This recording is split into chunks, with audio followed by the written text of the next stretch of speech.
고체 근데 했나? 채심 입방 격자 구조 처음 들어보지? 오케이 하자. 아이 보자. 자, 고체는 결정에 대한 게 이제 그 화투에서 다루는 고체라고 하는 파트에서 다루고자 하는 부분이에요. 그러니까 결정이라고 이미 얘기를 하려면 액체나 기체에서는 결정 구조를 보기가 어려우니까 이제 고체 쪽으로 내려와서 거의 결정에 대한 얘기를 하게 되는데, 일단 제일 먼저 얘기하는 게 결정성 고체와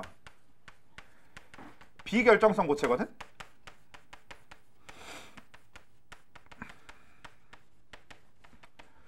그러니까 결정성 고체와 비결정성 고체, 그러니까 결정이 뭐냐면 어떤 고체 안에서 반복되는 규칙적인 패턴, 이런 게 이제 결정인 겁니다. 그러니까 우리가 그 고체 내부를 봤을 때 어떤 특정 패턴 단위가 있고 그 단위가 계속 반복되는 형태로 생겨 먹었네 라고 하면 그걸 결정성 고체라고 하는 거고요. 뭐 예를 들면 우리 눈송이 같은 경우는 눈송이가 되게 형태가 딱 뚜렷하게 되어 있잖아요. 얼음 같은 경우도 굉장히 결정성 고체로 알려져 있지. 육각형 딱 되어 있으니까. 그런 식으로 딱 어떤 형태가 있고 그 형태가 반복되면 결정성 고체인 거고, 비결정성 고체는 그렇지 않은 모든 고체들을 비결정성 고체라고 얘기를 해요. 근데 결정성 고체와 비결정성 고체는 가장 큰 차이가 결국은 뭐냐면, 결정성 고체는 모든 그 고체 안을 이루고 있는 모든 결합이 일정합니다. 그러니까 결합 하나하나의 길이가 다 똑같을 수는 없는데 적어도 하나의 입체, 하나의 결정 안에 이루고 있는 물질들이 서로 조금씩은, 그 안에서는 조금씩은 결합의 길이가 다를 거거든? 왜냐면 단일 결합이 있고 이중 결합이 있으면 결합 길이가 다를 수밖에 없잖아요. 그리고 서로 다른 물질끼리 결합했으면 결합 길이가 다를 수밖에 없잖아요. 이런 식으로 조금씩은 다를 수 있는데, 근데 그 단위체를 그렇게 만들고 났을 때 이 단위체와 다른 단위체를 이루는 그 사이에는 결합 길이의 차이가 없어야 되는 거야. 그래서 그러니까 굉장히 규칙적으로 되어 있는 게 그냥 결정성 고체 이런 거고, 일정하다가 되는 거고, 비결정성 고체는 이 결합이 일정하지 않으면 다 비결정성 고체가 될 수밖에 없습니다. 왜냐하면 규칙적인 패턴이 나오지 않을 테니까. 근데 이거를 조금 더 극단적으로 쉽게 결정성 고체와 비결정성 고체를 얘기하는 게 있는데, SiO2. 우리가 정확한 명칭으로는 이산화규소라고 이제 많이 얘기하죠. 옥시데이션 실리콘 뭐 이렇게 얘기할 수도 있는데, 뭐 우리가 그런 표현을 쓰진 않으니까 한국어로 그냥 이산화규소라고 불러주면, 이 이산화규소 같은 경우에는 뭡니까? 혹시 이산화규소가 뭐의 주성분인지 아십니까? 실리콘이 Si 규소인 거고, 얘가 실리콘의 주성분일 순 없고.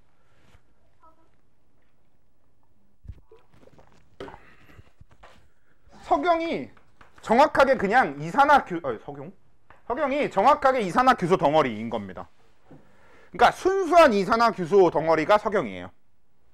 근데 보통 이산화규소가 어디에 많이 들어있냐면 석영, 그러니까 우리 땅 속에, 토양 속에 되게 많이 들어있거든요. 특히나 이 이산화규소 함량이 높은 토양을 어디서 찾아볼 수 있냐면 모래, 백사장 이런 데서 쉽게 찾아볼 수 있습니다. 그래서 우리 백사장의 모래가 이산화규소가 주성분인데, 근데 SiO2로 그래서 모래를 가지고 우리가 뭔가를 만들어. 이 모래에서 SiO2를 따로 추출하면서 뭔가를 만들거든. 그래서 우리가 사용하는 게 있는데 뭐게? 유리. 유리와 석영은 화학식이 똑같습니다. 둘 다 SiO2예요. 실제로 이 유리랑 석영은 SiO2 분자가 아니고요. 분자 결정이 아니거든. 얘네들 원자 결정입니다. 어떻게 되어 있는 거냐면 Si랑 산소끼리 공유 결합을 했지. 그럼 그 산소가 옆에 있는 다른 Si랑도 공유 결합을 해요.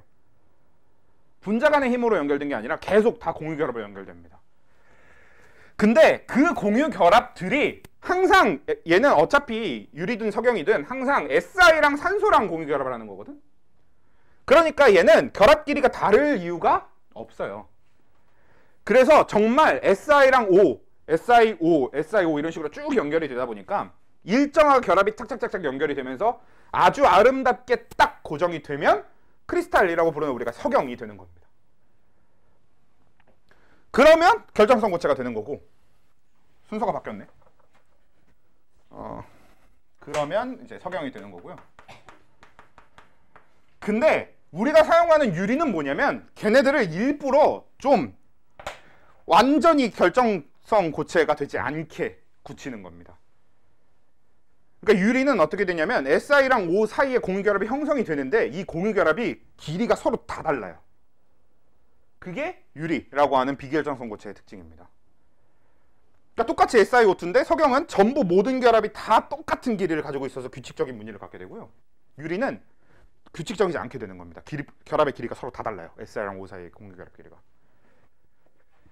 그래서 유리가 되는 건데, 그래서 유리가 갖는 특징 중에 뭐가 있냐면요, 유리는 열에 강합니다. 왜냐면 석영은 전부 다 똑같은 공유결합으로 되어 있기 때문에 특정 온도까지 도달하면 동시에 모든 결합이 쫙 끊어지면서 액체 석영, 액체 SiO2 이렇게 바뀔 거거든. 근데 유리는 온도를, 우리가 유리에 대해서 온도를 올리다 보면은 좀 결합이 긴 것들은 쉽게 끊어져요. 그래서 상대적으로 낮은 온도에서 긴 결합들이 끊어져 버리거든. 근데 이렇게만 따지면 우리가 열에 되게 약한 걸로 보이지만 우리 가열 중에 화학적인 변화나 상태 변화가 일어나는 동안은 어떻게 돼요? 온도 변화가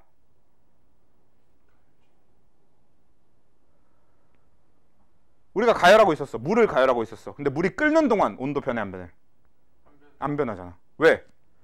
그치? 물이 기화하는데 그 우리가 가해준 열을 다 끌고 가버려서 온도가 변하지 않고 물이 기화하는데 써버린단 말이에요.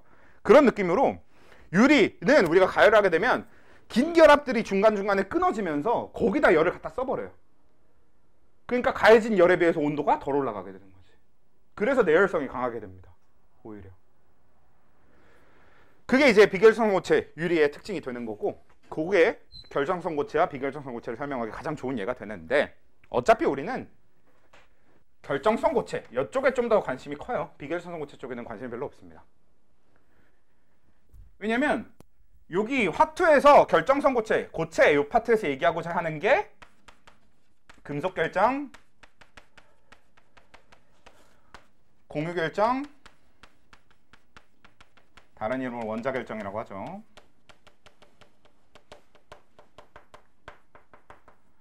분자 결정, 이온 결정. 얘네거든. 근데 디테일하게 설명 안 할 겁니다. 왜? 이미 여러분들 화원에서 다 배웠던 내용이에요. 금속 결합의 특징이 곧 금속 결정의 특징입니다. 뭐 예를 들어 뭐야? 연성과 전성이 크다. 그다음에 자유전자가 존재하기 때문에 광택을 갖는다. 이런 것들 있잖아요. 그런 것들이 금속 결정의 특징입니다. 별로 얘기할 게 없어요. 그다음에 공유 결정도 마찬가지야. 공유 결정은 뭐야? 4가지 결정 중에서 가장 끓는 점이 높습니다. 녹는 점이 가장 높아요. 왜? 결합 중에서 공유 결합이 가장 강하거든. 그렇기 때문에 공유 결정의 녹는 점이 보통 보편적으로 가장 높고요. 그리고 공유 결정의 특징이 뭐야? 그 결정을 이루고 있는 입자 사이의 모든 결합이 다 공유 결합이라는 게 특징이지. 주로 흑연이나 다이아몬드에서 보이는 게, 흑연이나 다이아몬드가 해당되는 게 공유 결정이었습니다. 화원에서 했던 거잖아. 근데 공유 결정의 또 대표적인 게, 얘는 원자 결정이라고 부르지만 애초에 흑연, 다이아몬드 이런 애들은 원자 한 가지로 되어 있으니까 원자 결정 불러도 되잖아. 근데 SiO2는 여러 원자로 되어 있음에도 불구하고 원자 결정이라고 그냥 불러줍니다. 어차피 공유 결정이라서 그냥 같이 불러주는 거고. 그 다음 분자 결정. 분자 결정은 뭐야? 우리가 분자라고 부르는 애가 일단, 분자라는 입자가 일단 따로 형성이 돼야 되죠. 분자라는 입자는 뭐야? 공유 결합을 한 별도의 어떤 입자여야 됩니다. H2O 이런 식으로. 그래서 걔네들이 이루고 있는 건데, 분자 결정은 모든 결정 중에 가장 어때요? 약해요. 예, 녹는 점이 낮고 끓는 점이 낮고 약해요. 왜? 이어지는 힘 자체가 분자 간의 힘이라고 하는 힘입니다. 어떤 화학적인 결합력이 아니에요. 그래서 그렇고, 이온 결정은 상대적으로 되게 강한 편인데 잘 부서지죠. 그래서 이온 결정의 특징하면 잘 부서진다가 있었습니다. 근데 잘 부서지는 거에 비해서, 그러니까 물리적 힘에는 약한데 끓는 점이나 녹는 점은 상당히 높은 편에 속하지. 그래도 뭐 그런 우리가 화원에서 다뤘던 특징들 다시 잘 기억하시면 돼요. 거기서 크게 벗어나지 않습니다. 그냥 여기서 다루는 내용. 그래서 우리가 설명할 내용이 짧아지는 건데, 근데 그래도 꼭 다뤄야 되는 게, 전기전도도는 그래도 한번 다루고 갑시다. 고체 상태와 액체 상태와 수용액 상태. 기체 상태에서의 전기전도소는 다룰 필요가 없고요. 자, 금속 결정. 고체 상태에서 전기 전도성 있어 없어? 네, 전해질 여부. 그리고 비고 따로. 고체 상태에서 전기 전도성 있습니다. 금속 결정이 전기 전도성을 갖는 이유는 뭐였어? 자유전자가 있으니까. 자, 그럼 액체 상태의 금속은? 자, 원래 액체면 이미 금속 결정이 아니에요. 근데 그래도 우리가 금속 결정 물질을 액체로 만들었을 때 그냥 그렇게 보면은 있어요가 맞지? 자유전자가 그대로 있으니까. 자, 수용액 상태에서 금속 결정의 전기 전도성 이야기할 수가 없습니다. 수용액이 되질 않으니까. 우리가 금속 결정 물질을 물에 녹였을 때 물에 녹냐? 안 녹아요. 선생님, 알칼리 금속은 물에 넣으면은 뭐가 되잖아요. 그럼 반응을 하는 거지 녹는 게 아닙니다. 그러니까 이렇게 봐야 되는 게 맞고. 그래서 얘는 비고 따로 얘기할 것도 없고요. 공결정 말고 이온 결정 먼저 얘기해 볼까? 이온 결정 고체에서 전기 전도성 없죠. 자, 전기가 전도될 조건은 뭐냐면 플러스나 마이너스 어떤 전하를 가진 입자가 움직일 수 있어야 되는 건데 이온은 정확하게 딱 붙잡혀 있는 상태이기 때문에 움직일 수가 없어요. 근데 액체 상태의 이온 결정, 그러니까 이온 결정 물질을 녹이면 전기 전도성이 있습니다. 왜냐면 액체가 되면 양이온과 음이온이 어느 정도 분리가 되기 때문에 우리가 양쪽에다가 전극을 연결해주면 플러스 극 쪽으로 음이온이, 마이너스 극 쪽으로 양이온이 잡아당겨가면서 전류가 흐르게 만들어주는 거지. 전하의 이동이 가능해져서요. 그래서 액체, 이온 결정을 녹였을 때는 전기 전도성이 생깁니다. 수용액 상태, 그러니까 수용액 상태에서 전기 전도성이 있어 없어? 전해질이야 아니야? 네, 이온 결정이 가장 대표적인 전해질이죠. 전해질, 즉 수용액 상태에서 전기 전도성이 있는 조건이 뭐냐면 물에 녹였을 때 이온이 형성될 것, 이게 조건이란 말이에요. 근데 정확하게 이렇게 된다는 거. 제가 최근에 봤는데 되게 재밌는 건데 물도 엄청나게 고압으로 가져가면 순수한 물인데도, 그러니까 증류수도 전류가 흐른답니다. 실제로 그래서 전류가 흐르는 증류수가 있는 데가 있어요. 저기 토성의 위성 뭐 이런 데 가면 있대요. 네. 자, 그래서 지구상에는 없고요. 지구상에도 만들면 하겠지. 근데 엄청 높은 압력이어야 되는데. 자, 아무튼 분자 결정. 자, 분자 결정의 경우에는 그쵸, 고체 상태에서 전기도성 없어요. 액체 상태에서 전기도성 없어요. 기체 상태, 수용액 상태에서 전기도성 없어요. 네, 그쵸. 일단 일부는 나중에 얘기하고 일단 없어요. 근데 일부, 그러면 수용액 상에서 비고상에 수용액에서 전해질인 게 뭐가 있어요? 분자 결정 중에. 그치. 산성 혹은 염기성을 띠게 될 경우 산성 염기성 물질들은 전해질 수 있게 됩니다. 분자 결정 중에서도. 근데 산성은 대부분 분자 물질이거든. 그런데 염기성은 분자에 해당하는 염기성 물질 딱 하나밖에 없어요. NH3. 왜냐면 염기 자체가 뭐야? NaOH, KOH. 무슨 결합입니까? 이온 결합이지. 그래서 염기성은 대부분 이온 결정에 해당될 거니까, 물론 이제 고체 상태의 염기성 산성 물질을 만드는 게 그렇게 쉽진 않지만 만든다고 했을 때 어차피 염기성은 대부분 이온 결정이니까 NH3 정도만 기억해 주시면 되는 거에 비해서 산성은 어차피 다 또 분자 결정이니까 산성이 조금 더 중요한 예외가 되는 겁니다. 분자 결정 얘기할 때. 분자 결정 중에 전해질인 거 얘기할 때.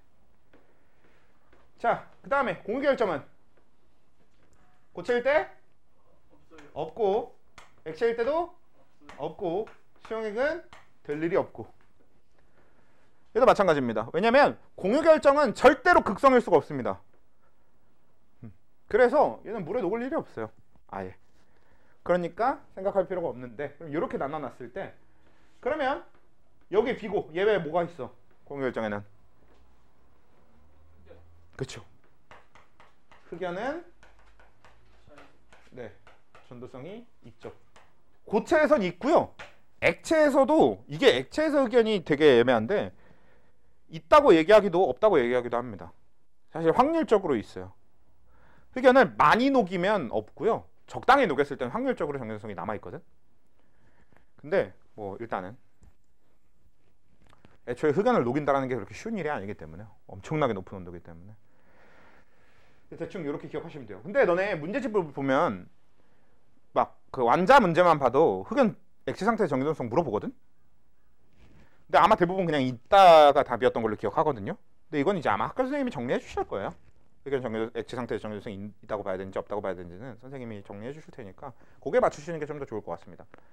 그러니까 실제 팩트로 가면 더 애매해져요. 얘가 있다고 얘기하기도 애매하고 없다고 얘기해도 애매해서 선생님이 아마 정의를 해주실 겁니다. 선생님이 가르쳐주자 가르치려는 방향으로 정리를 해주실 거니까 그렇게 해주시면 되겠습니다. 그럼 전기전도성 얘기는 끝났으니까 그럼 남은 게 결정 구조에 대해서 보는 것만 딱 얘기하고 끝나면 되거든. 그치? 내용이 진짜 이게 다예요. 원래는 이제 금속 결정, 이온 결정 이런 걸 뭔지 구체적으로 설명하는 것 때문에 양이 좀 되는 거였는데 그걸 이제 우리 화원 때 했으니까 그냥 넘어갔으니까. 자, 그 얘기를 하려면 오랜만이군.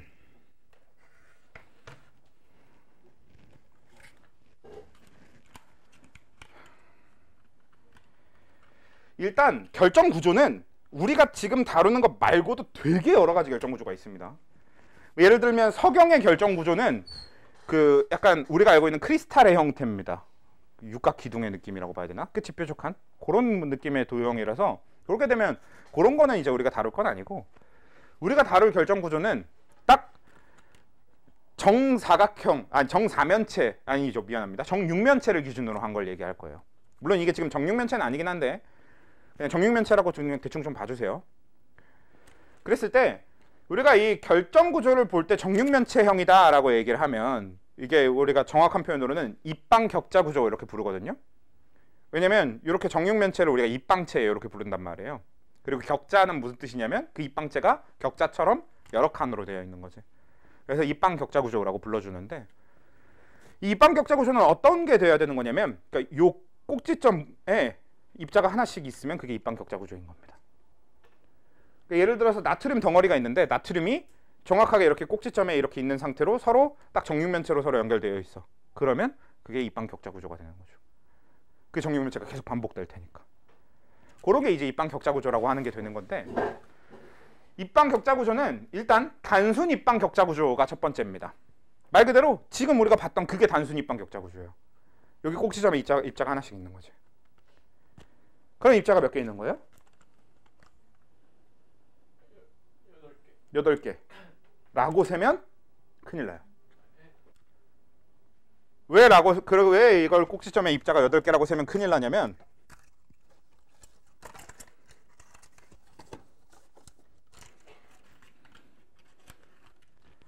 자, 제가 지금 여기 꼭지점에 있는 걸 세잖아요. 근데 이게 총 8개라고 셌잖아. 근데 이 격자 구조가 계속 반복될 거지. 자, 그러면 여기 꼭지점에 있는 입자는 몇 번 세게 될 거냐면 자, 요렇게 됐을 때 얘 셀 때도 세지겠지. 요 꼭지점에 있는 입자는 얘 셀 때도 여기서 세지겠지. 얘 셀 때도 세지겠지. 얘 셀 때도 세지겠지. 심지어 뭐야? 위에 한 층이 더 있을 건데 위에 있는 4개 셀 때도 한 번씩 다 세질 거란 말이에요. 그래서 실제로 그럼 이 꼭지점에 있는 입자는 어떻게 세야 될까? 몇 개가 공유하고 있는 거야? 몇 개의 정육면체가 공유하고 있어 지금? 8개, 그쵸? 하나, 둘, 셋, 넷, 위에 4개까지 해서 8개가 공유하고 있지. 그럼 우리는 이 입자를 8분의 1개라고 세야 전체에 영향을 주지 않을 겁니다. 이게 우리가 격자 구조에서 입자 세는 방법이에요. 그러면 단순 입방 격자 구조는 다시 봐봐. 그러면 꼭지점에 여기 8분의 1개 있지. 근데 8분의 1개, 8분의 1개, 8분의 1개, 8분의 1개에서 8분의 1개가 몇 개 있어? 8개. 그러면 단순 입방 격자 구조 안에 입자가 몇 개 있는 거게? 하나 있는 겁니다. 이렇게 되는 거예요. 그러니까 우리가 단순 입방 격자 구조는 사실 입자 하나짜리 구조인 거지. 근데 그 입자 하나짜리가 8분의 1씩 꼭지점에 가 있는 거라고 보시면 되죠. 그렇게 세야만 같은 입자를 격자 계속 여러 개 했을 때 여러 번 세게 되지 않을 겁니다. 오케이? 그래서 단순 입방 격자 구조는 한 개의 입자로 되어 있다가 그런 얘기입니다. 실제로 눈에 보이는 건 8개지만 우린 이제 8분의 1개로 세주겠다는 거지. 그 다음은 면심보다는 채심이 좀 더 세기 쉬우니까 채심부터 합시다. 자, 채심 입방 격자 구조는 뭐냐면 똑같아. 입자가 꼭지점에 이렇게 있어갖고 이렇게 격자가 돼 있는데 채심 요 정육면체 가운데 안에 입자가 하나 더 들어있는 거야. 요게 반복되는 구조를 우린 최심 입방 격자 구조라고 얘기합니다. 그럼 최심 입방 격자 구조는 총 몇 개의 입자로 되어 있는 거게? 2개로 되어 있는 겁니다. 왜? 8분의 1개씩으로 되어 있는 꼭지점 8개 해서 1개랑 가운데 들어있는 건 다른 정육면체랑 공유할 일이 없잖아. 그러니까 걔는 그냥 온전히 1개 세주면 됩니다. 그래서 최심 입방 격자 구조는 2개의 입자로 되어 있다, 이렇게 표현을 하게 됩니다. 그러니까 그냥 단순 입방 격자 구조는 1개, 최심 입방 격자는 2개 입자 이렇게 외우는 것보다는 왜 그런지를 이해를 해야 돼. 그래야만 풀 수 있는 문제들이 꽤 있습니다. 실제로 딱 단순 최심 이렇게 딱 떨어지지 않고 여러분들이 좀 잘 생각해서 해야 되는 문제들도 꽤 많거든요. 자, 그 다음 면심 입방 격자 구조. 면심은 뭐냐면 면의 한 가운데에 입자가 하나 들어있게 되는 걸 얘기합니다. 그럼 그 입자는 셀 때 어떻게 세줘야 돼? 그렇죠, 2분의 1개라고 세줘야 돼요. 왜? 하나의 면은 몇 개의 정육면체가 공유해? 2개의 정육면체가 공유하거든. 그렇죠? 여기 지금 여기 한가운데에 입자가 있다고 치면은 딱 이렇게 2개, 그렇죠? 이렇게 2개의 정육면체가 공유하게 될 테니까.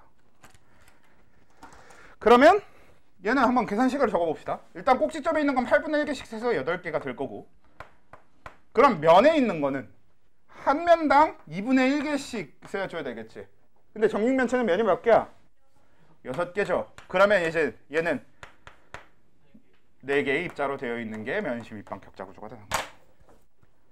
이런 방식으로 쓸 수 있어야 됩니다. 오케이? 그리고 이제 여러분들이 완자 같은 걸 풀어보다 보면은 여기 면심 입방 격자, 최심 입방 격자, 단순 입방 격자가 눈에 딱 보이는 애들이 있어요. 눈에 딱 보이면 보이는 대로 바로 해주면 돼요. 근데 눈에 딱 안 보이는 애들이 있거든? 그런 애들 어떤 거냐면 단순이나 면심이나 최심을 약간 뒤틀어 놓은 애들이 있어요. 그런 거는 뒤틀려 있다고 해도 그냥 잘 찾아줘서 하는 것밖에 방법이 없습니다.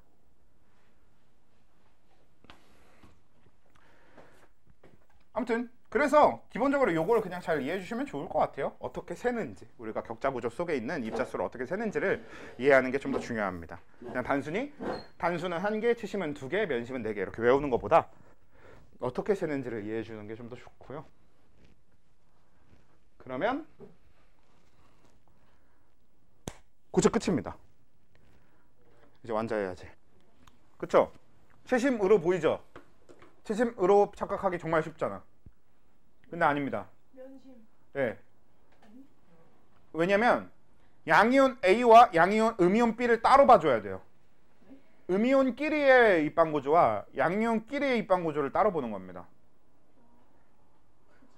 그러니까 물론 전체로 보면 최심 입방구조일 수 있어. 그러니까 약간 어떤 느낌이냐면 만약에 음이온 B가 Cl-고 양이온 A가 Na+라고 해봐. 그럼 가에 대해서는 3가지 표현이 되는 거야. NaCl 최심 입방구조 이렇게도 얘기할 수 있어요. 근데 잘 안 씁니다. 주로 제일 많이 쓰는 건 Na 플러스 면심 입방구조와 아니죠. Cl 마이너스 단순 입방구조와 Cl 마이너스 미안합니다. 다시 차분히 Cl 마이너스 면심 입방구조 맞고요. Na 플러스 단순 입방구조 이렇게 표현될 수 있어요.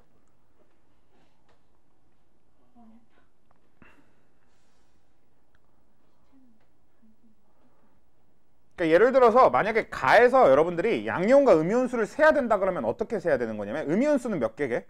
가 안에? 가의 음이온 B 몇 개예요? 8개요? 몇 개야? 12개. 14개. 가의 음이온 몇 개?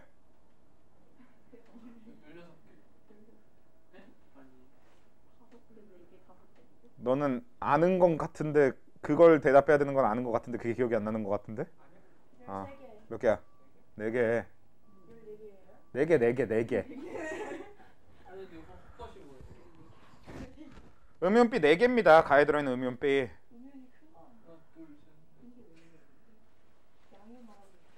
왜? 아까 얘기했던 면심 입방구조잖아.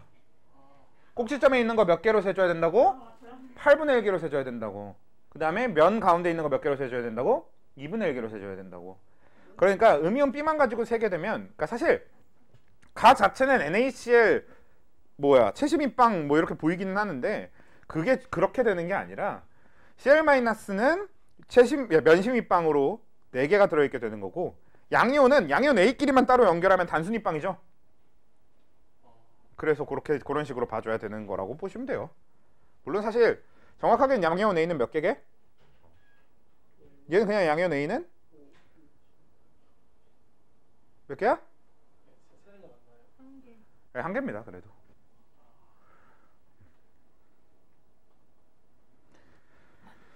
자, 그 다음에 나를 볼게요. 그래서 가는 NaCl이라는 걸, 가는 식이 뭐여야 되게 그러면? 그러고 보니까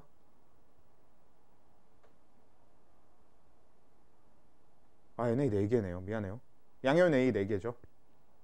8개네요. 8개. 가에 들어있는 양이온은 그냥 8개 맞지? 다른 옆에 있는 격자, 다른 옆에 있는 입방이랑 공유하는 게 아니잖아. 그러니까 양이온 A는 옆에 격자와 공유하게 되지 않을 거 아니야. 그러니까 자, 다시 그냥 보자. 자, 지금 가를 요렇게 갖다 놔봐. 그러면 얘는 음이온 B만 보면은 전체적으로 채심 입방이 그 면심 입방이 될 거예요. 그리고 양이온 A는 이 안에 들어있을 겁니다. 안에 8개가 다 들어있을 거예요. 그치? 이 정육면체 안으로 들어있는 거잖아. 그럼 걔는 옆에 정육면체랑 같이 공유할 이유가 있어 없어? 없어. 그래서 양이온 A는 그냥 8개입니다. 그럼 얘는 양이온 A 8개와 음이온 B 4개로 되어 있는 거거든? 그럼 얘를 화학식으로 적으면 뭐가 되는 거게? A8B4? 그런 물질이 어딨어? A2B인 거지. 2대1의 B를 가지고 있잖아요. 그럼 기억은 틀린 거예요? 그렇죠. 보통. 보통 그렇죠. 왜냐면 A8B4? 여러분 이온결합 물질 중에 그런 물질을 알고 계십니까? 그렇죠. 공유결합이 아닌 이상이요. 보통 그렇게 되고요. 자, 그럼 나를 볼게요. 자, 나는 어떻게 세주면 되는 거야? 음이온 C가 일단 뭐예요? 면심입방 구조죠. 그럼 음이온 C가 몇 개입니까? 면심입방이면 4개잖아. 그럼 음이온 C는 4개예요. 지금 격자 안에. 근데 양이온 A는 무슨 구조입니까?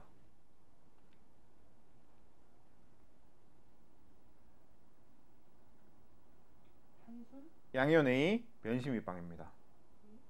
자, 면심입방인 게 안 보일 거거든? 자, 안 보일 때는 어떻게 하면 되냐면 그냥 개수를 한번 세줘봐. 자, 봐봐. 양이온 A가 지금 어디에 있냐면요, 요 모서리 가운데 있지. 자, 봐봐. 양이온 A의 위치가 보시면요, 여기 음이온 C고 여기가 음이온 C가 있어. 그럼 격자에서. 그러면 양이온 A의 하나의 위치가 여기 모서리의 가운데 위치에 있잖아요. 그쵸? 그러면 모서리마다 하나씩 들어있으니까 모서리가 총 몇 개입니까? 예. 12개죠? 그럼 12개의 모서리에 각각 가운데 들어있게 되는데, 하나의 양이온 입자 하나의 모서리는 몇 개의 정육면체가 공유하는 거야? 그렇죠. 4개가 공유하지. 그럼 다시 모서리 가운데 있는 입자는 4개가 공유되니까 4분의 1개로 세줘야 될 거고, 근데 모서리가 총 12개 있으니까 그러면 모서리에 있는 거 총 3개로 셀 수 있겠죠. 그 다음에 가운데 하나 들어있는 건 다른 격자랑 공유해 안 해? 안 하지. 그럼 총 몇 개야? 4개죠. 그쵸? 지금 격자 속에 총 양이온 수가 4개죠. 그럼 4개면 뭐야? 면심이야. 자, 그리고 얘를 면심으로 보는 또 다른 방법 중에 하나가 뭐냐면, 지금은 여러분들이 이렇게 보고 있어서 꼭지점에 음이온 C가 있고 그 모서리 가운데 양이온이 있는 걸로 보이거든요. 근데 만약에 이 격자를 2개를 갖다 놓고 여기서부터 여기까지 잘라서 본다고 쳐봐. 여기 모서리 가운데랑 요 모서리 가운데를 잘라서 보잖아. 그러면 똑같은 그림인데 양이온 A랑 음이온 C가 정확하게 위치만 서로 다 바뀔 겁니다. 그치? 그런 식으로 생각할 수 있어도 좋아요. 근데 전자가 모두가 하기엔 더 편한 것 같아서 전자를 모두한테는 추천하는 편이고, 후자 쪽은 할 수 있으면은 그냥 좀 도형이 쉽게 이렇게 그려지면은 따로 계산 안 하고도 빨리빨리 찾으시니까. 왜냐면 할 수만 있으면 돼. 원래 2과목은 잘할 필요가 없잖아요. 우리가 할 수만 있으면 돼. 됐죠? 그리고 밑에 14번은 아마 안 할 겁니다. 선생님들이 아마 안 할 거예요. 그래서 나중에 심심하면 한번 풀어보시고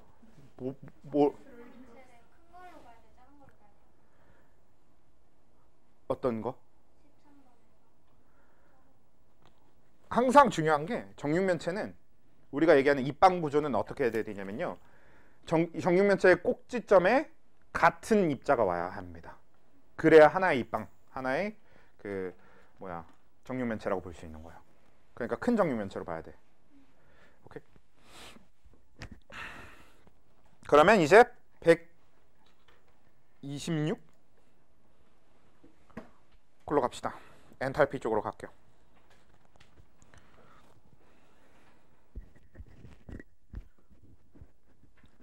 자, 126페이지에 있는 네 문제는 한 3분 컷 나올 것 같으니까 빨리 해보면요. 첫 번째 문제.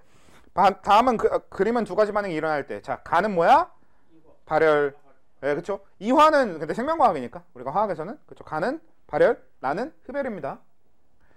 그러면 가의 반응이 일어날 때 열을 흡수한다. 발열이니까 아니고요. 니은 나의 생성물이 반응물보다 에너지가 크다. 생성물이 더 큰 거 맞죠? 디귿 나의 반응이 일어날 때 주위 온도가 낮아진다. 자, 이거 되게 중요하죠? 맞아 아니야? 맞는 겁니다. 흡열 온도 낮아짐, 발열 온도 높아짐. 무조건이에요. 무조건. 네. 흡열한다고 물질의 온도가 높아진다 이런 식으로 생각하면 안 돼. 흡열한 에너지는 어떻게 돼요? 열 에너지가 다른 에너지로 바뀌어서 사라져버리는 겁니다. 그냥 열의 총량이 줄어드는 거야. 흡열을 했으면. 발열을 했으면 그냥 다른 에너지였던 게 열 에너지로 바뀌는 거니까 열의 총량 자체가 늘어나는 겁니다. 그래서 발열은 무조건 온도가 높아지는 거고 흡열은 무조건 온도가 낮아지는 거예요. 그리고 2번 가는 철거로 산소 반응 손난로니까 뭐야? 발열이겠죠. 그 다음에 메테인의 연소 발열이야 흡열이야? 이런 문제니까 넘어갑시다. 다 이런 거니까. 3번 열량계는 아마 여러분들 그 화원에서 마지막에 했던 그거잖아요. 혹시 기억이 안 나실까봐 어떻게 열량 구하는 식 뭐예요? Q는? NRT. CM 델타 T. C는 뭐고? 비열. M은? 질량. T는? 온도 변화. 요거 시험범위 아니었던 학교. 아, 그랬구나. 파이팅! 외워. 솔직히 이거죠. 외워서 계산만 하면 돼. 이거는 크게 어렵지 않아. 자, 됐고요. 자, 4번. 자, 4번 보시면은 4번은 이제 무슨 얘기를 좀 하려고 하는 거냐면 그냥 기억 O3의 분해 반응은 발열 반응이다. 지금 보시면은 얘가 O3의 분해 반응이죠? O3가 O2가 되니까. 그러면 발열 맞지? 그 다음에 O3와 O2의 엔탈피 차이는 284.6kJ이다. 맞아 아니야? 아닙니다. 왜 아니야? 그치? 284.6kJ은 O3 2개와 O2 3개 사이의 엔탈피 차이인 겁니다.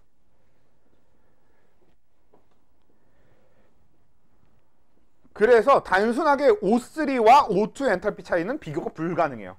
정확하게는 O3 2개와 O2 3개의 엔탈피 차이는 284.6kJ이다. 이렇게 하면 맞지. 그 다음에 반응 엔탈피는 0보다 크다. 이거 반응 엔탈피 0보다 커? 작아? 작지. 발열이면 음수, 흡열이면 양수. 그러니까 얘는 만약에 반응식을 적게 되면 어떻게 되는 거야? 델타 H는 마이너스 284.6kJ 이렇게 적게 되는 거죠. 됐죠? 그런 방식인 거니까 됐고. 그래서 그 다음 페이지로 넘어가 봐도 대부분 다 그런 얘기 선에서 다 돌아갑니다. 얘네들은 문제가 크게 어렵지 않아요. 근데 뭐 9번 이런 것만 좀 보면은 9번은 식 보시면 H2 더하기 Cl2가 2HCl이 되는 HCl의 생성 엔탈피에 관련된 식일 건데요. 델타 H가 마이너스 185kJ라고 되어 있어요. 그때 반응이 일어날 때 주위 온도가 높아진다? 발열이니까 맞죠. 지금 델타 H가 음수니까 발열이잖아. 그럼 맞고. 그 다음에 HCl의 엔탈피는 H2의 엔탈피보다 크다라고 했는데 얘는 뭐야? 단순하게 보시면 돼요. 발열을 했으면 에너지가 작아진 거지. 그럼 HCl의 에너지가 H2의 에너지보다 작아야 되는 게 맞지. 근데 사실 이게 정확하게는 모르는 거긴 한데요. H2랑 Cl2의 엔탈피 합보다 HCl의 엔탈피가 작은 거거든. H2보다만 작냐? 이거는 원래는 좀 애매하긴 해요. 근데 아마 그냥 맞다로 보면 될 겁니다. 그 다음에 디귿. HCl 1몰이 생성될 때 방출하는 에너지는 185kJ인 게 아니라 HCl 지금 몇 몰 생성되는 거예요? 식에서 2몰 생성되는 거죠. 그러니까 1몰 생성될 때 에너지를 구하고자 하면 반으로 나누면 되는 거지. 그런 식인 거니까 여기 문제들은 다 이런 식일 건데, 그 다음 페이지 보시면 반응 엔탈피의 종류 해서 11번, 12번, 13번 거기 쭉 여기가 다 반응 엔탈피의 종류 이렇게 될 겁니다. 이건 이제 우리가 외운 걸 적극 활용해 줘야 돼요. 그래서 12번만 같이 일단 먼저 보면요.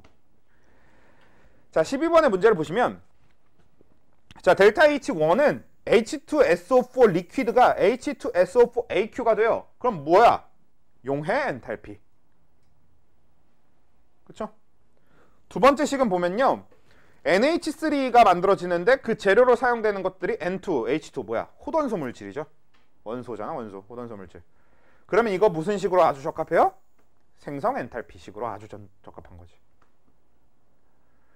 근데 선생님 저희가 알고 있기로는 식에서 개수는 서로소인 자연소여야 된다고 하셨지 않았습니까? 맞는데 이거는 그냥 순수하게 열화학 반응식에서 여러분들이 엔탈피 계산을 하기 위해서 만들어주는 겁니다. 여러분들도 이렇게 식을 바꾸는 게 좀 익숙해지면 좋아요. 요 열화학 반응식 계산에서. 그러니까 분수의 형태로 하더라도 우리가 원하는 물질의 개수를 1로 맞춰놓는 거지. 생성 엔탈피라면 그 생성 물질의 개수를 1로 맞춰놓고, 분해 엔탈피라면 분해하려는 물질의 개수를 1로 맞춰놓고, 연소 엔탈피라면 연소하려는 물질의 엔탈피를 그러니까 개수를 1로 맞춰놓고, 이런 식으로 하면 좋다는 거지. 그 다음에 마지막 식은 뭐야? CH3OH 더하기 2분의 3O2가 CO2 더하기 2H2O 리퀴드. 이건 뭐예요? CH3OH, 즉 제가 메탄올인데요. 메탄올의 연소 엔탈피. 그게 델타 H3겠죠. 그래서 NH3의 분해 엔탈피는 마이너스 델타 H2 맞고요. NH3의 생성 엔탈피는 그냥 델타 H2 그대로 와야 될 겁니다. 실제로 분해 엔탈피랑 생성 엔탈피는 간혹 가다가 개수가 붙어야 되는 경우가 진짜 아예 없지는 않거든. 근데 대부분 없어요, 당연히. 기준이 맞춰져 있으니까. 그 다음에 마지막 델타 H3 0보다 작다. 맞아 아니야? 맞습니다. 왜? 마지막에 뭐야? 얘 메탄올의 연소식이잖아. 연소는 발열이야 흡열이야? 발열 확정이지. 그러니까 델타 H3는 무조건 0보다 작아야 됩니다. 발열이니까. 난 분명히 누가 고개를 흔드는 걸 봤는데. 네, 아무튼 그렇고요. 그 다음에 다음 페이지로 넘어가 보면은 여기도 그러니까 결국은 얘는 헬스 법칙 넘어갈 때까지는 그냥 방금 전까지 풀던 이런 류의 문제들이거든. 근데 14번 보면은 그냥 그 그림이 좀 익숙해지면 좋을 것 같아요. 그렇게 그려져 있는 그림.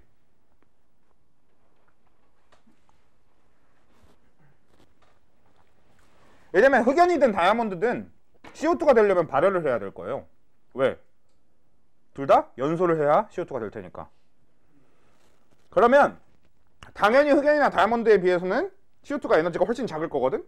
그럼 그걸 그냥 밑에다가 이렇게 바닥 깔듯이 이렇게 해놓는 거지. 그럼 걔보다 에너지가 많은 애들은 위에다 이렇게 선을 그어서 만들어 놓고 얼만큼 발열하고 흡열하고를 이렇게 그림상에 표현하면 뒤에 헬스법칙 문제를 풀든 어떤 복잡한 문제를 풀 때 되게 도움이 많이 됩니다. 이렇게 그려가면서 풀면.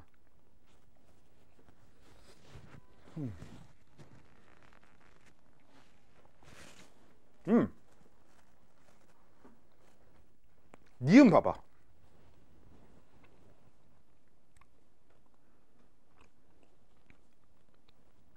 14번의 니은은 맞는 말이게 틀린 말이게? 틀려요? 그러면 만약에 이 말을 이렇게 바꿔볼게요. 탄소 S 흑연의 생성 엔탈피는 0이다. 이건 맞는 말이게 틀린 말이게?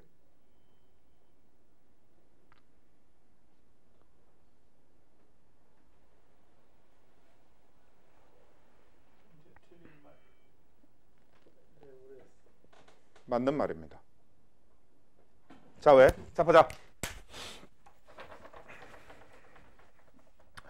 자, 우리 생성 엔탈피의 조건이 뭐였냐면 우리가 생성하고자 하는 물질이 1몰이었어야 되는데 그거 말고 재료가 되는 물질이 자연 상태에 가장 존재 비율이 높은 안정 상태의 원소일 것이지. 그러면 탄소에 대해서 어떤 생성 엔탈피를 구하려고 한다면 재료는 호던수, 안정적인 호던수 물질일 것. 원소일 것. 이게 조건인 건데, 자, 탄소로 되어 있는, 탄소만으로 되어 있는 어떤 물질의 재료는 그러면 탄소로만 이루어진 가장 안정적인 호던수 물질이어야 되거든. 누구야 그게? 그게 흑연이에요. 탄소로만 이루어진 물질, 탄소의 호던수 물질 중에 가장 안정적인 게 흑연이거든. 그러니까 만약에 우리가 흑연의 생성 엔탈피를 구하고 싶어. 그럼 재료가 누가 돼? 흑연이에요. 그래서 흑연의 생성 엔탈피식은 CS 흑연 2, CS 흑연입니다. 엔탈피 변화가 있을 수가 없어요. 그래서 생성 엔탈피가 0입니다. 근데 만약에 그러면 CS 다이아몬드, CS 흑연. 자, 요게 그럼 이건 무슨 식인 거야? 다이아몬드의 생성 엔탈피식이 되는 거지. 이게 다이아몬드 생성 엔탈피식이거든. 자, 그럼 거기서 계산해 봐.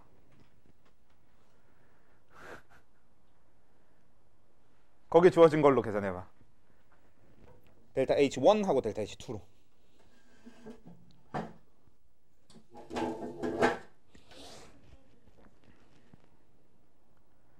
델타 H2 빼기 델타 H1? 맞지? 얘는 델타 H2 빼기 델타 H1 이렇게 나오겠죠.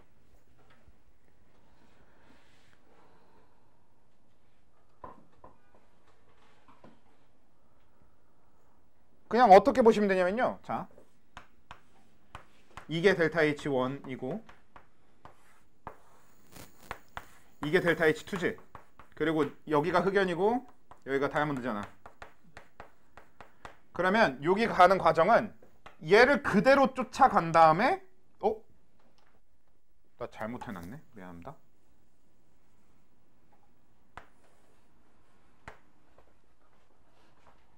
허허, 미안합니다. 잘못됐네요. 델타 H1 빼기 델타 H2죠. 네. 왜 그렇게 되는 거냐면 요걸 어떻게 하시면 되냐면, 자, 얘가 여기 도착하려면 지금 여기서 우리가 요걸 봐야 되는 거지. 근데 직접 가는 게 에너지가 주어진 게 없잖아. 그러면 어떻게 해야 돼? 여기를 들렀다가 올라가야 되지. 그러면 내려갈 때는 델타 H1이 애초에 내려가는 방향으로 주어져 있으니까 그대로 쓰면 되고, 근데 다이아에 도착하려면 여기서 다시 올라가야 되지. 올라가려면 델타 H2의 반대 방향으로 올라가야 되는 거잖아. 그럼 빼기 델타 H2 이렇게 계산해 올라가는 거지. 오케이? 그리고 요게 이제 해수 법칙인 겁니다. 이게 해수 법칙이에요. 깜짝이야. 됩니까? 되죠? 왜? 틀린 거 알고 있었어. 됐죠? 그렇게 되는 겁니다. 이게 일종의 해수 법칙인 건데 그 얘기를 잠깐 하면 좋을 것 같아서 여긴 잠깐 봤고요. 뒤에 이제 해수 법칙 쪽으로 아예 넘어가 볼게요. 그러니까 결국 방금 우리가 한 이런 게 이제 해수 법칙 문제를 푸는 방식이 되는 거예요. 그래서 140쪽? 140쪽?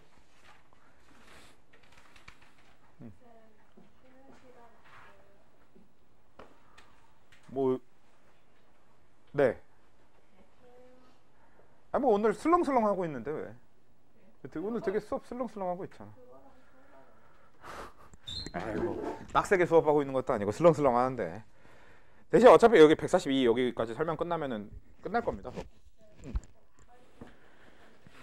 자, 그러면 140쪽에 있는 문제들을 좀 볼게요. 일단은 결합 에너지와 반응 엔탈피이기 때문에 아직까지도 이건 헬스 법칙 얘기는 아니긴 해요. 근데 우리가 결합 에너지를 지난번에 정의를 해놨던 것처럼 결합 에너지는 결합이 끊어질 때 흡수야 발열이야? 결합이 끊어지려면? 결합이 끊어지는 건 항상 흡수입니다. 결합 자체가 끊어지는 건 무조건 다 흡수여야 돼요. 왜냐면 우리가 하원에서 다뤘던 거라고 했잖아. 그래프가 아래로 찍히면서 결합이 형성된다. 공유결합이든 이온결합이든. 그러면 아래로 찍히면서 그래프가 형성되면 그만큼 발열을 하고 결합이 형성된다는 거니까 결합이 끊어질 땐 항상 흡열인 거거든. 자, 그러면 뭐 1번 같은 걸 일단 먼저 보면요. C 사이의 결합 에너지가 350이고 단일 결합이, 그 다음에 H하고 Cl 사이의 단일 결합의 결합 에너지가 431이라는 얘기가 그대로 말 그대로 탄소와 탄소 사이의 단일 결합이 끊어지려면 350kJ이 가해져야 되는 거고, H하고 Cl 사이의 단일 결합이 끊어지려면 431kJ이 가해져야 되는 거니까, 그럼 결합의 세기가 누가 더 센 거야? H하고 Cl인 거죠. 에너지를 더 많이 가해줘야 끊어진다. 그건 결합이 더 강하다라는 의미가 되는 거잖아요. 그래서 그렇게 보시면 되는 거고, 그 다음에 자, 이거는 볼게요. 자, 니은 맞을까 틀릴까? 맞아요. 그쵸? 왜? 이중결합은 단일결합보다 결합이 세기가 강하거든요. 그치? 그러면 그 결합이 더 강하다는 얘기는 그게 끊어지기 위해서는 더 많은 에너지를 필요로 할 거란 얘기고, X가 350보다 크다라는 건 생각해 줄 수 있는 거고요. 그럼 Y는 어때요?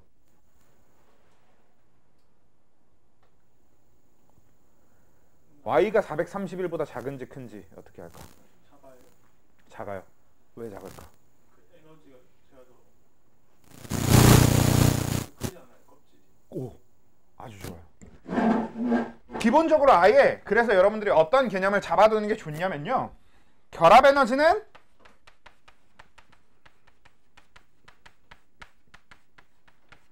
결합 길이에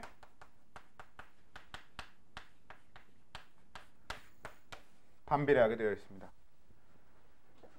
결합 길이가 짧아질수록 결합 에너지가 커져요. 근데 이거 사실 우리 이것도 마찬가지야. 언제 했어? 화원에서 이미 했던 내용이에요. 그쵸? 그래서 결합 길이가 누가 더 짧은지만 판단하면 되는데, 단일 결합하고 이중 결합 중에 이중 결합이 더 짧아요. 그러니까 결합 에너지가 더 커요. 요거는 그냥 단일보다 이중보다 삼중이 더 짧다라는 걸 기억하고 있을 필요가 있어서 기억해 주시면 좋겠고요. 그리고 HCl과 HBr, 요거는 우리 화학 때 많이 하던 거죠. Cl하고 Br 중에 누가 원자 반지름이 더 크다? Cl이 더 크다. Br이 더 크다. 그렇죠? Br이 더 크죠? 그러니까 얘 원자 반지름이 더 크고 얘가 원자 반지름이 더 작기 때문에 결합의 길이가 얘가 더 길어질 수밖에 없어.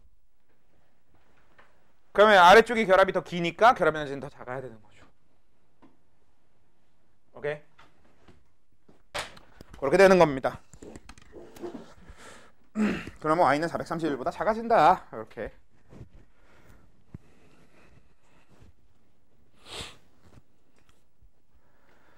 자, 그리고 2번 되게 중요한데, 일단 2번의 기억 맞아요? 틀려요?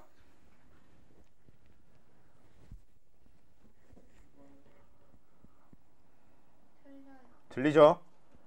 왜냐면 X라는 엔탈피의 변화가 있는 동안 일어난 변화가 N하고 N 사이에 삼중결합만 끊어진 게 아니라 H하고 H 사이에 단일결합도 끊어져 버렸단 말이야.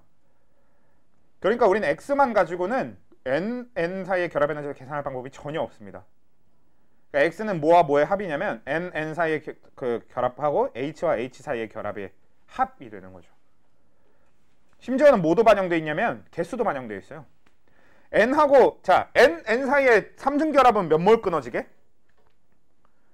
X라는 엔탈피 변화가 있는 동안 N과 N 사이의 결합은 삼중결합은 1몰 끊어집니다. H하고 H 사이의 단일 결합은 3몰 끊어지는 거죠.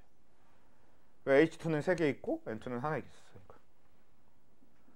그럼 X는 N 사이의 결합 에너지 더하기 H 결합 에너지의 3배, 이걸 다 더해야 되는 거지. 그게 X입니다. 근데 Y는, 그럼 Y가 형성되는 동안 NH의 결합은 총 몇 몰 형성되게? 그러니까 니은은 어떻게 돼?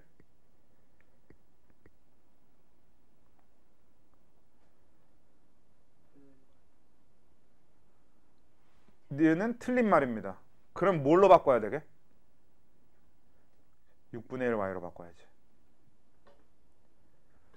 왜냐면 NH3 하나당 형성되는 NH 결합이 몇 개예요? 3개. 근데 그 NH3가 총 몇 개 있어? 2개. 그러면 총 형성된 NH 결합이 몇 개인 거야? 6개. 그럼 NH 결합이 6개 형성될 때가 Y인 거잖아요. 그러면 NH 결합 하나 형성될 때가 6분의 1 Y가 될 겁니다. 이런 거라고. 어려워? 생소하지 어려운 게 아니잖아. 그치? 생소할 수는 있어요. 근데 개념 자체는 너무 쉬워. 그런 식으로 하시면 돼요. 그래서 결합 에너지의 합. 자, 요거 중요한데요. 결합 에너지의 합은 이 NH3가 N2 더하기 3H2보다 크다. 맞아, 아니야? 그쵸? 근데 이게 굉장히 재밌는 사실인데요.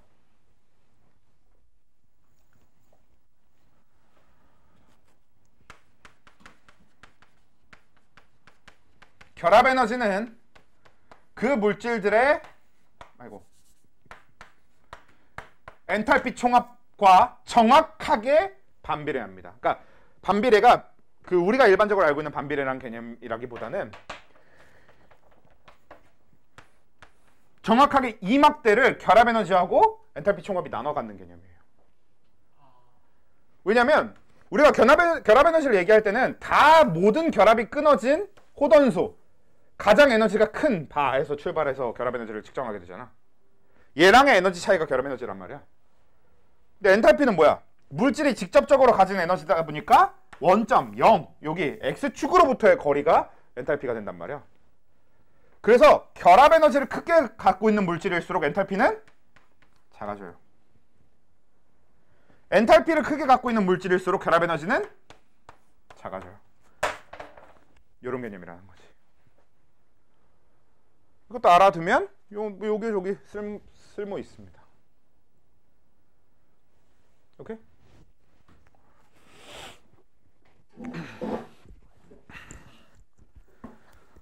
그다음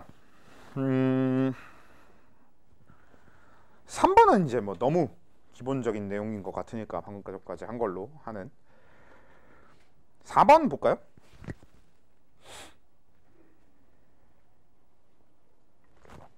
4번은 지금 한번 잠깐 안 드려도 되겠지?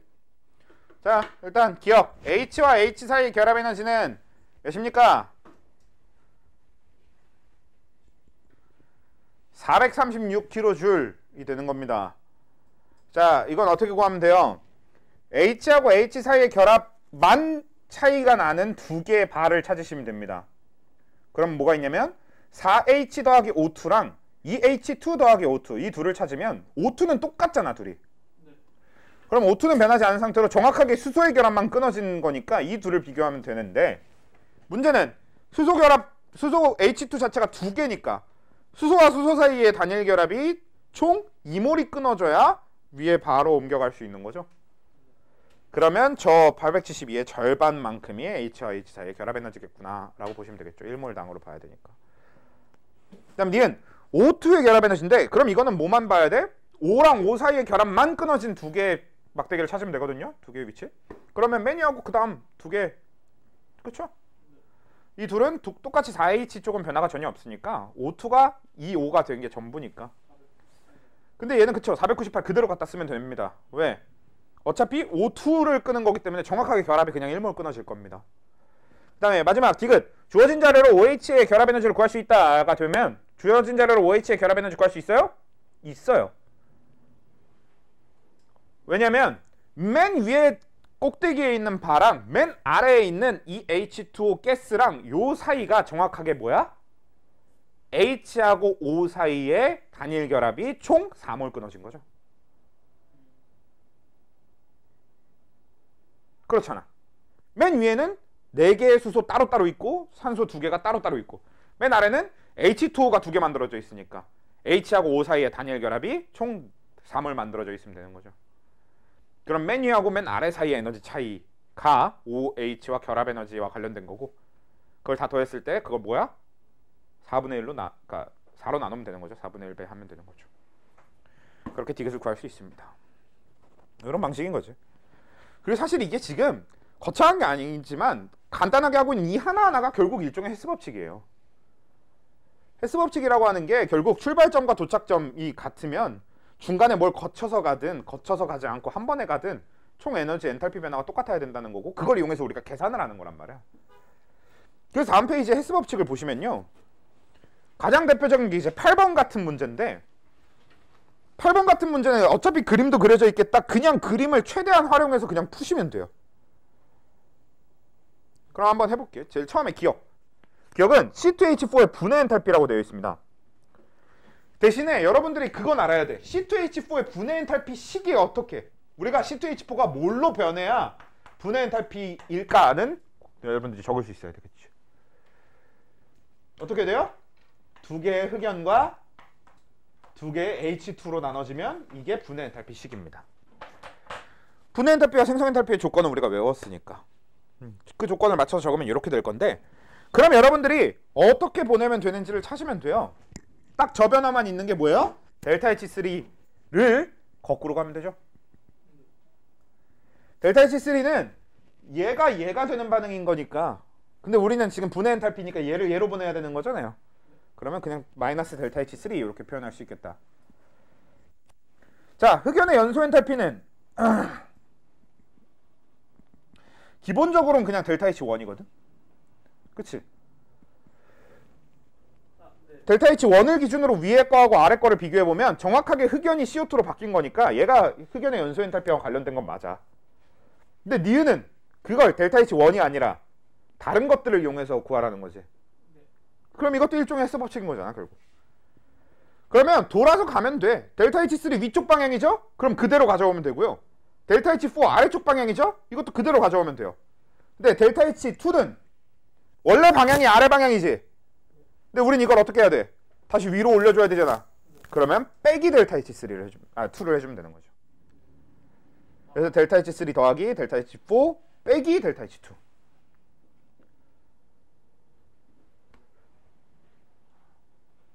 그래서 이 화살표 방향도 잘 표시해 두셔야 됩니다. 여러분들이 만약에 이렇게 막대를 그려서 문제 푸는 방식이, 실제로 이게 제일 쉬워요. 헬스 법칙 푸는 방법 중에 그리기가 귀찮을 뿐인 거지 이게 제일 쉬운 방법이거든. 그리고 여러분들이 이렇게 그리면서 푸는 걸 연습하는 게 제일 좋거든. 여기 만약에 시험 준비하고 이럴 때, 문제 풀고 이럴 때, 그러면 그리면서 푸는 걸 연습하면 좋은데, 그림 그려서 풀 때 제일 조심해야 되는 게 그겁니다. 화살표 방향 제대로 표시하는 거. 문제에서 주어진 델타 H가 여기서 여기로 가는 걸 표시한 거지, 여기서 여기로 가는 걸 표시한 거지를 화살표로 제대로 해놔야 나중에 헬스 법칙 할 때 헷갈릴 일이 적어요.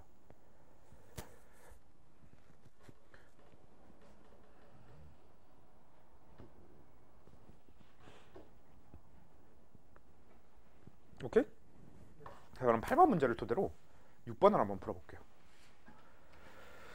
자, 6번은 그냥 헬스 법칙에, 이것도 헬스 법칙에 되게 기본적인 문제예요.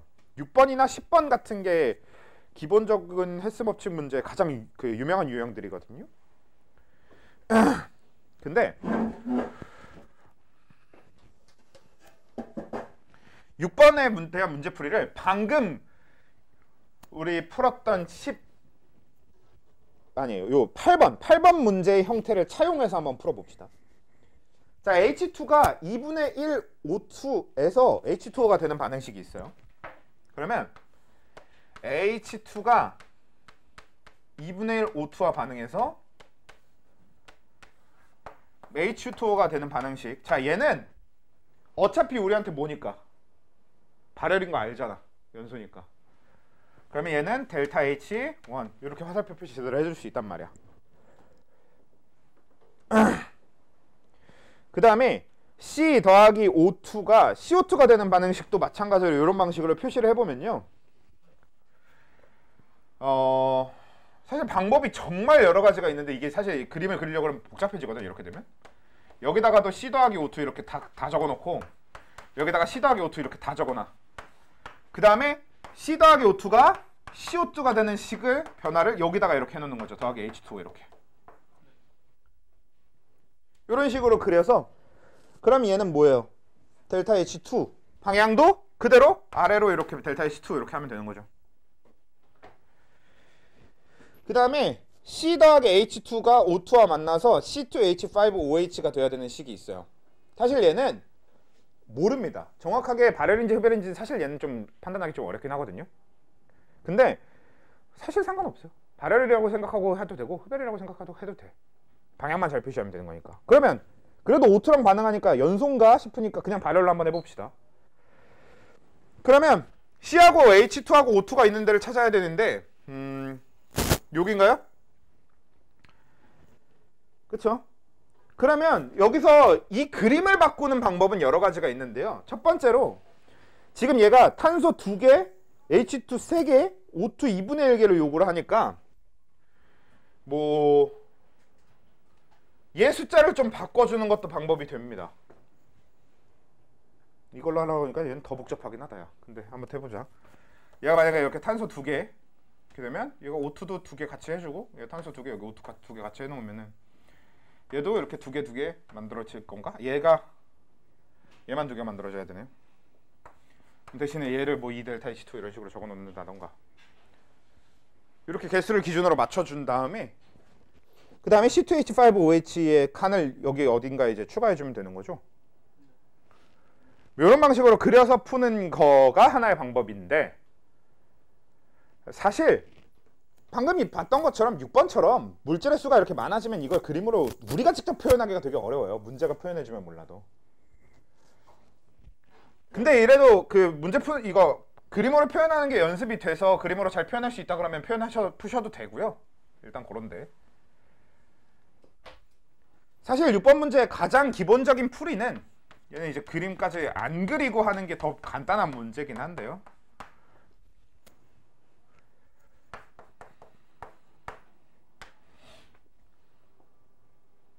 그냥 적어놓고 합시다. C2 우리가 찾아야 되는 식이 C2H5OH 하고 O2인 것 같은데 연소식인 거지? 에탄올 연소식. 오케이.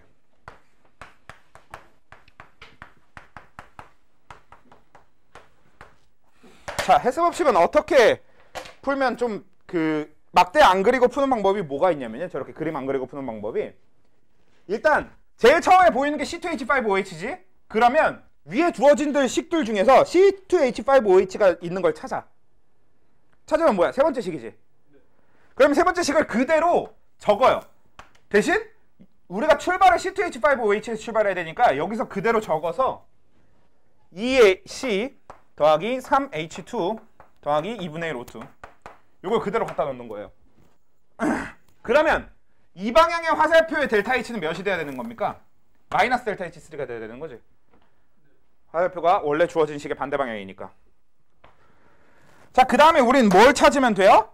이 두 개의 탄소가 두 개의 CO2가 되는 거랑 이 세 개의 H2가 세 개의 H2O가 되는 걸 찾으면 되죠. 그럼 우리가 목적지에 도착하는 거잖아. 그러면 두 개의 탄소가 CO2가 되는 건 이건 그대로 델타 H2를 갖다 쓰되 두 배 해주면 되는 거죠. 탄소가 두 개니까. 실제로 지금 탄소가 산소와 만나서 CO2가 되는 식인 거잖아요. 그 다음에 수소는 H2가 지금 델타 H1이죠. 그것도 방향도 그냥 수소가 산소랑 만나서 H2가 되는 반응이 주어져 있는 거니까 얘도 그대로 갖다 놓으면 됩니다. 근데 수소가 몇 개? 3개. 이러면 끝. 그럼 저거 다 더하면 끝입니다. 이것이 헬스 법칙임. 헬스 법칙이 생소한 거지 익숙해지면 뭐 어려울 건 없는 파트긴 해요. 약간 진짜 그냥 퍼즐처럼 어디서 어떻게 돌아서 어떻게 가면 되는지를 그냥 위에 주어진 것들을 이용해서 그냥 이렇게 잘 끼워 맞추면 되는 그런 문제입니다.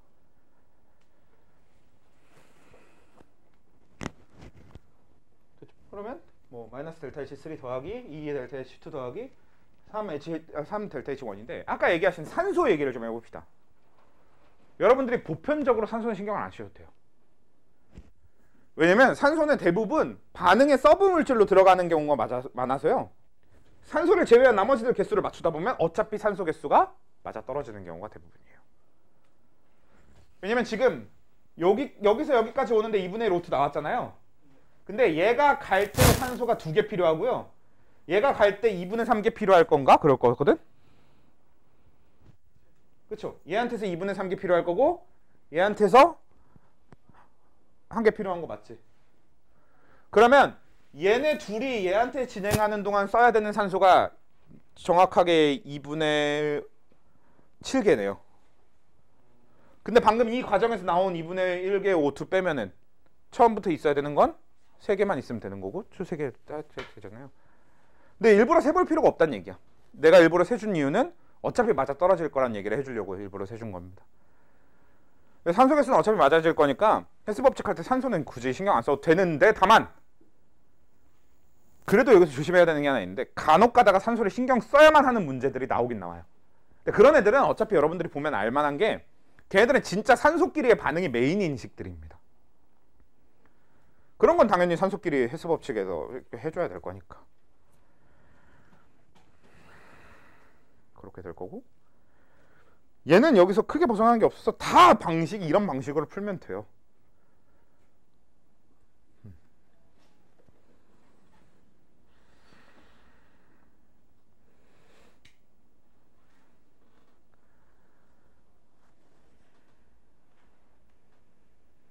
문제는 이제 막 13번. 13번은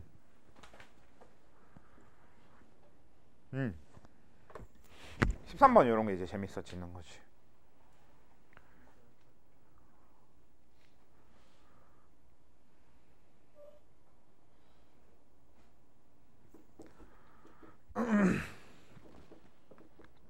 (13번) 하고 오늘 수업 끝낼 건데 볼게요. 13번 그냥 같이 할게요. 13번은 자, 그러니까 거기에 그렇게 표준 어쩌고 엔탈피 이렇게 주어져 있는 것들 하나하나를 여러분들이 식으로 바꿀 수 있어야 돼. 그냥 그거야. C2H4의 표준 생성 엔탈피 식이 어떻게 돼요?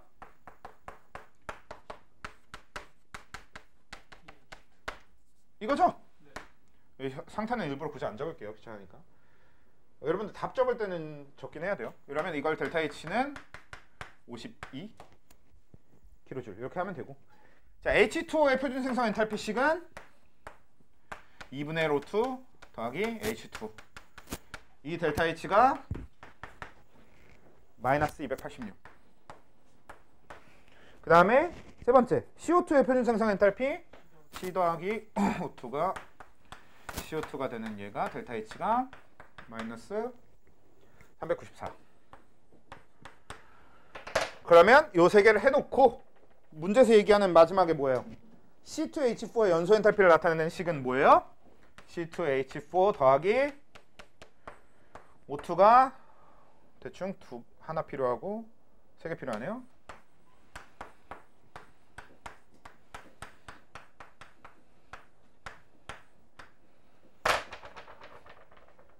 요게 이제 문제에서 얘기하는 표준 연소 엔탈피를 구하는 식이니까, 연소 엔탈피를 구하는 식이니까 요거를 요 세 개 헬스 법칙에서 델타 H 구하면 답이 나오는 거지.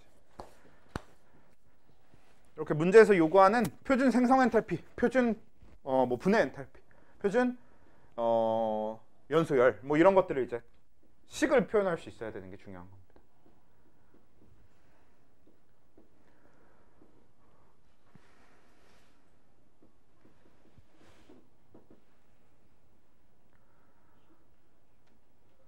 예전에 이제 원래 두 과목이 상대평가거나 절대평가인데도 그래도 지금보다는 조금 더 어렵게 내고 했던 초창기 시절로 들어가 보면 그때 이 헬스법칙 파트는 이 식세우기 연습을 그래서 엄청 많이 시켰었어.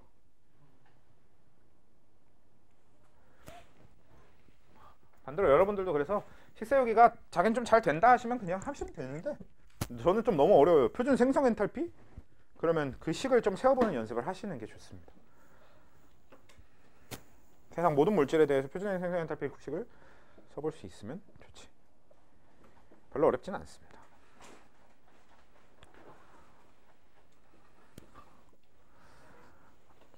자, 이렇게 되고 나면 이제 남은 내용이 화학평형을 어디까지 나가느냐, 화학평형을 나갔냐 안 나갔냐 아까 말씀드린 것처럼 학교마다 다르기 때문에 그걸 이제 나중에 전달해 주시면 거기에 맞춰서 이제 그 계약하고 필요한 만큼 하기로 하고요. 일단은